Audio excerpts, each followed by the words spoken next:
Oh my God, I'm so overwhelming to be here and currently very quiet. I was at the Morgan-Tianyu very recently conducting a teaser shoot for Spectrum Cage Fashion Twist.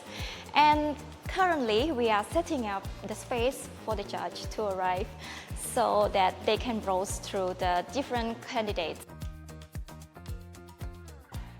It's a perfect example for upcycling, but also it's very strong DNA. I think 𝐌𝐻𝐑𝐆, right? Yeah, 𝐌𝐻𝐑𝐿 is very upcycling brand, but you can see that it's 𝐌𝐻𝐑𝐿. Upcycling is, I think, could be a part of your aesthetic, but you don't build the entire, visual thing on it. Yeah, I don't find the commercial value in it as well. Yeah.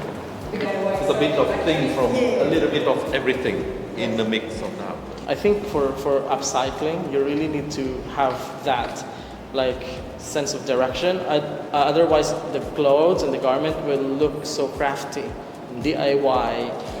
There were a couple really cool pieces that I think could make a larger collection, focus in on a few things. Another thing was for me, again, branding, are we selling jewelry? What is she wanting to show us? Yeah. It was we saw everything and it's but I don't know where to focus. And me being, I'm I don't know where we are. So, but I love her and I love the idea. We need more designers that, people that can create like that, but I was a little lost in the presentation, I feel. The next one his name is Rich.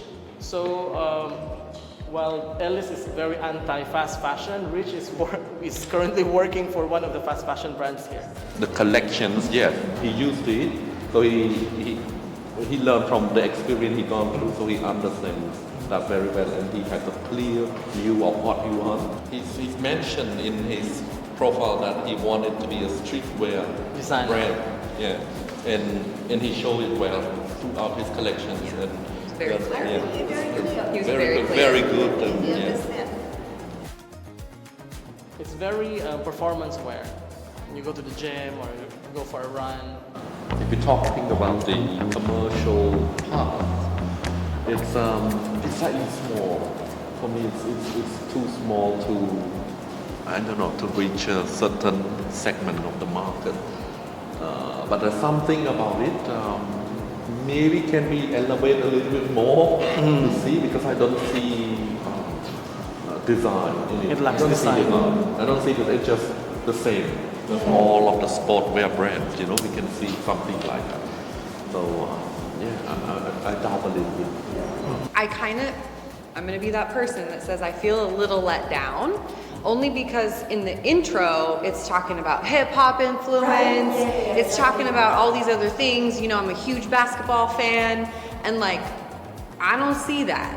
So I think that was a little bit of a letdown to me. I've seen all of this before, I've seen all these styles before, I've seen all these cuts before, so what is going to make him different?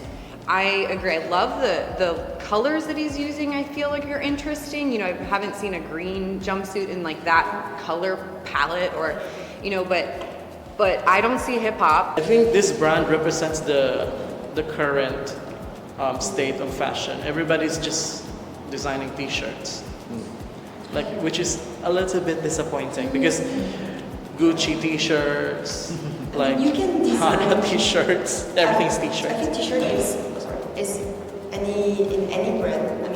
You need to have a T-shirt. This is a basic for your brand, but you can push it more, maybe in the details and not only putting your logo on the T-shirt. You can do that if your brand is very big and it's just selling pieces. It already gained novelty. Marketing stunt. It's Supreme. Supreme. Nobody design. We just do merch and call it fashion. And it's fashion. It's a state of fashion nowadays. For him, it's more. It has way more of a business mindset, more than anything. And the first idea when he started developing this collection is you want to make Cambodian streetwear sportswear brand that is accessible. So it's we do sportswear like everybody else, street sportswear, but made in Cambodia, a local one, but it's not the cheap low one, and it's not either a super expensive made from overseas kind of system. It's like all about like the business, because we had a lot of fight about, yeah, but if you want to do sportswear, what you can do that is your particularity is really develop the techniques, the textile and stuff. So performance where you work on like how technically it's moving with you, fabric technology, but it's not really into it. So at the end we end up in like in this in between. Okay, it's more of a business concept, and that's what I call a fashion concept. I think his idea is good because he can see it's nowadays in Cambodia people love their health. They want to do more exercise and everything. So the market is big.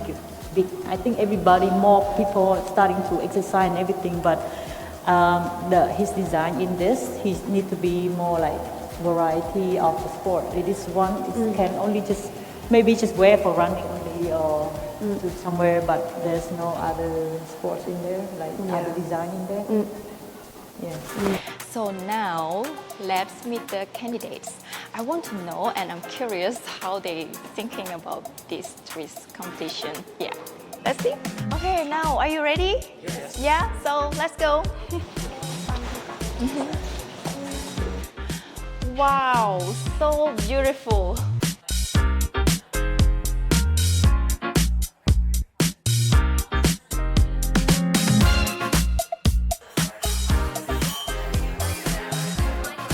Ladies and gentlemen, from Hakin, let me welcome you, Mr. Johan. Ramin from her brand Boramin. From Letier Duel, Mr. Wella. I think nobody knows retail better than this person here, the next one, because he's working for 1011 as a designer for them. He have a lot of collaborations and collections under this label, and he's very well familiar with retail and product development. So when you look at his clothes, it's really an actual product. Please welcome. His brand is called Disorder, Mr. Rich.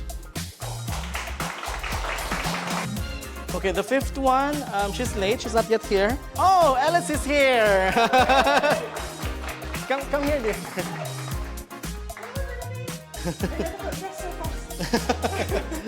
Okay, there was a mix-up in the emails, right? How do you feel? I heard that you come a bit late, but it's so nice that you can make it. To be here, and I'm really sorry I'm late. The fashion industry is so crazy. Yeah. I've been on my sewing machine all night long. Oh, I can see that you really enjoy to join this competition. Are you ready for that? I'm ready. Yeah? I'm ready to win.